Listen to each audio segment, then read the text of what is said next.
ফোনে ওর দেখে যদি ঘর দিতে আমরা তো তেমন জানি না। তারপরে ও ফোন করে বলে যে মা আমার যদি দেখতে চাও তোমরা এখনই ওই শম্ভুর বাড়ি চলে আসো। ওই শম্ভুর ভাই রেখে আছে বিশু নাম। ও ফোন করলো, ফোন করে বললো যে তোর ভাই এখানে ভাগ্নে এখানে পড়ে আছে, মদ খেয়ে নিয়ে যা। যখন গেলাম গিয়ে দেখি একবারে বডি ফডি একবারে শক্ত হয়ে আছে, হাত দুটো এরকম ছিল আর বমি করে গেঞ্জি টেঞ্জি একবারে ভেজা। রাত্রি 1:30টা হঠাৎই ফোন আসে পবিত্র বিশ্বাসের কাছে। অভিযোগ তাকে ডেকে পাঠানো হয় শম্ভু দাসের বাড়িতে। কিন্তু এত রাত্রে কেন ডেকে পাঠানো হলো? বছর 26-এর যুবক পবিত্র বিশ্বাস 7-5 না ভেবে রাত্রি 1:30টা নাগাদই তার নিজের বাড়ি থেকে বেরিয়ে সোজা চলে যায় শম্ভু দাসের বাড়িতে। আর এরপরই সমস্ত কিছুর ওলটপালট। পবিত্র এরপরই তার মামাতো ভাই সায়ন মণ্ডলের কাছে ফোন করে এবং তার দাবি যে তাকে ফোন করে পবিত্র বিশ্বাস জানায় শম্ভু তাকে মেরে ফেলবে, তাড়াতাড়ি না গেলে তাকে আর তারা দেখতে পাবে না। অভিযোগ সায়ন শম্ভু দাসের বাড়িতে যায় কিন্তু তখন কিছুই দেখতে পায়নি। এরপর আবারও কিছুক্ষণ পর একটি ফোন আসে পবিত্রর বাড়ি থেকে। শম্ভু দাসের বাড়িতে ফোন করে বলা হয় তাদের বাড়ির সামনে তাদের ছেলে মদ খেয়ে অচৈতন্য অবস্থায় পড়ে রয়েছে। এরপরই পবিত্র বিশ্বাসের মামার দাবি তারা গিয়ে দেখেন পবিত্রর দেহ পড়ে আছে এবং তার শরীরে বিভিন্ন জায়গায় আঘাতের চিহ্ন। খুন হয়ে যাওয়া যুবকের পরিবারের দাবি তারা পুলিশকে রাতে ফোন করলেও পুলিশ খুব একটা গুরুত্ব দেয়নি। এরপরই পবিত্র পরিবারের তাকে বেসরকারি হাসপাতালে নিয়ে যাওয়া হয়। চিকিৎসকেরা পবিত্রকে মৃত বলে ঘোষণা করেন। শম্ভু সুদের টাকা খাটায়, তো এই নিয়ে কি কোনো গন্ডগোল? সেটা এখন ওদের ব্যাপার, ওদের ভিতরে কি হয়েছে না আছে ওরাই। তো মাঝরাতে ফোন আসে, তারপরে আপনারা দৌড়ে যান। আমরা শম্ভুর বাড়ি। আমরা তখন যাই না, ওর প্রথম একটা বন্ধু হচ্ছে ফোন করেছিল না, ওরা বন্ধুরা ঘোরাঘুরি করে এসে পাইনি, লাস্ট আমাদের বাড়ি এসছে। আসার পরে বললো যে এই ব্যাপার শুনলি তো ভাগ্নিকে পাচ্ছি না, এখন ফোন এসেছিল। তারপরে আমি ওর মামি আমরা সবাই গেলাম, হাঁটতে হাঁটতে গিয়ে দেখি নাই। তারপর ঘুরে যখন আবার এখানে এসেছি তখন বাবার ওর ছোট ভাই বলে কি যে ওর কাছে ফোন করে বলে কি দেখ এখন শুনলে ভাগ্নে মদ খেয়ে ওইখানে পড়ে যাচ্ছে। হ্যাঁ, আপনারা গিয়ে কি দেখলেন? খুব মারধর করেছে না ওইখানে গিয়ে দেখো দৌড়ের সামনে পড়ে যাচ্ছে একদম। বলছি সুদের টাকা না পাওয়ার জন্য কি মারধর? হতে পারে, কি কি হতে পারে? ওরকমই হয়তো সুদের টাকা দেয়নি, তার যত তো ওরকমই কারবার। না দিলে ঘর দখল, জায়গা দখল, দলিল দখল, নালে নালে ঘরে বউ দখল, ওদের হচ্ছে এই দখলের ব্যাপার থাকে ওদের। মারধর। হ্যাঁ, নালে মারধর। যদি বউ না থাকে তাহলে মারধর, বউ নেই তার জন্য মারধর মার্ডার। বউ থাকলে হাতে বউয়ের দখল করতো, ওদের কারবারটাই। শম্ভু কোনো দল করে? সম্মুখীন দল করতে হবে বলতে হবে না।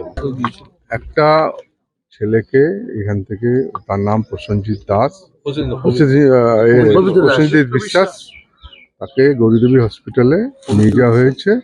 পবিত্র বিশ্বাস তাকে গৌরীদেবী হসপিটালে নিয়ে যাওয়া হয়েছে, 26 বছর বয়স। সেখানে ও মারা গেছে, ব্রড ডেথ ডাক্তার ডিক্লেয়ার করেছে। কি কারণের জন্য মারা গেছে আমরা এখনো বুঝতে পারিনি, পুলিশের তদন্ত চলছে। সেই ব্যাপার পরিপ্রেক্ষিতে কি হয়েছে না হয়েছে বলে আমরা গ্রামে এসেছি, তখন পুলিশ এখন তদন্ত করছে। তদন্ত হওয়ার পরে সবকিছু জানবো। একটা যে বাড়ির সামনে পাওয়া গেছে তার বাড়িতেও র্যানস্যাক হয়েছে। হ্যাঁ, ঘটনা গ্রামের লোকেরা যেহেতু ডেড বডিটা বলছে যে বাড়ির সামনে ওখানে পড়েছিল, তাদের সন্দেহ তারাই মেরেছে, তার জন্য ওর বাড়িটাকে র্যানস্যাক করেছে গ্রামের লোকেরা। এরপরই এলাকায় উত্তেজনা ছড়িয়ে পড়ে, ক্ষোভে ফুঁসতে থাকে বাসিন্দারা। শম্ভু দাসের বাড়িতে হামলা চালায় উত্তেজিত জনতা। পুড়িয়ে দেওয়া হয় শম্ভু বিশ্বাসের বাড়ির সামনে রাখা গাড়ি এবং ভাঙচুর চালানো হয় তার বাড়িতে। বিশাল পুলিশ বাহিনী আসে ঘটনাস্থলে। আগুন নেভাতে আসে দমকলের 2টি ইঞ্জিন। এলাকায় চলছে পুলিশি টহল। খুনের কারণ কি তা নিয়ে সৃষ্টি হয়েছে ধোঁয়াশা। এলাকা বাসিন্দারা মুখ খুলতে নারাজ। জানা গিয়েছে শম্ভু দাস সুদের কারবার করে। অনুমান পারিবারিক কিংবা ব্যবসায়িক কারণেই এই খুনের কারণ নিয়ে পবিত্র বিশ্বাসের পরিবারও ধোঁয়াশার মধ্যে রয়েছে। পুলিশ তদন্ত শুরু করেছে। এলাকায় মোতায়েন রয়েছে পুলিশ, চাপা উত্তেজনা। ব্যুরো রিপোর্ট, শক্তি নিউজ 24/7। কাজের প্রেশার, চাইছেন একটু রিল্যাক্স। একদিনের উইকেন্ডে শহর থেকে দূরে কোথাও যেতে চাইছেন, কিন্তু যাবেন কোথায় ভেবে উঠতে পারছেন না। চলুন না ঘুরে আসি তারাপীঠ। আর তারাপীঠ মানেই মধু মমতা হোটেল অ্যান্ড রিসর্ট, যেখানে গেলে আপনার মাইন্ড একদম ফ্রেশ। তাজা অক্সিজেন সাথে গ্রাম্য পরিবেশ আপনাকে হাতছানি দেবে। AC deluxe room, swimming pool, gymnasium, indoor games আর সাথে আপনার পছন্দের মতন ডিশ। এছাড়াও যে কোনো সামাজিক অনুষ্ঠানে আজই বুক করতে পারেন মধু মমতা হোটেল অ্যান্ড রিসর্টের ব্যাংকোয়েট হল। রাত জাগা তারাদের সাথে, পরিবার বা বন্ধু বান্ধবের সাথে আপনিও সময় কাটাতে পারেন হোটেলের লনে। তাই ভুলবেন না, তারাপীঠ মানে hotel Madhu Mamata and resort. ঠিকানা hotel Madhu Mamata and resort, Tarapith, Tarapith road, Indian Oil petrol পাম্পের ঠিক বিপরীতেই, তারাপীঠ, বীরভূম।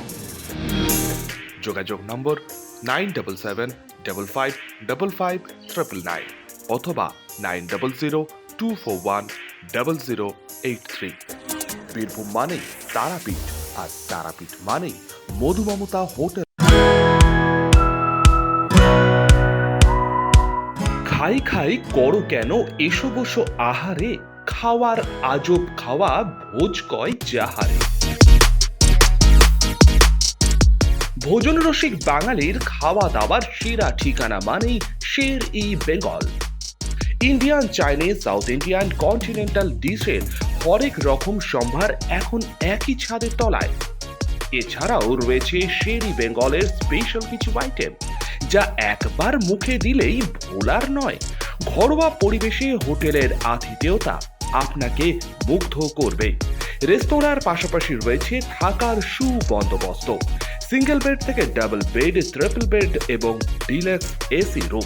পাচ্ছেন 24 ঘন্টা পানীয় জল ও বিদ্যুৎ পরিষেবা, রয়েছে লকার, পার্কিং এর সুবন্দোবস্ত। এছাড়াও এসি, গিজার, টিভি, সিকিউরিটি সহ লন্ড্রির সুবিধে। মিটিং বা যে কোনো সামাজিক অনুষ্ঠানের জন্য এখন নিশ্চিন্তেই আসতে পারেন শের-ই বেঙ্গলে। Sher e Bengal, JP Avenue, Sagarbhanga, SBI ব্যাংকের ঠিক পাশে, দুর্গাপুর 713211। যোগাযোগ নম্বর 9609900511 অথবা 9775555222। শের-ই বেঙ্গল, একবার আসলেই বারবার আসতেই হয়।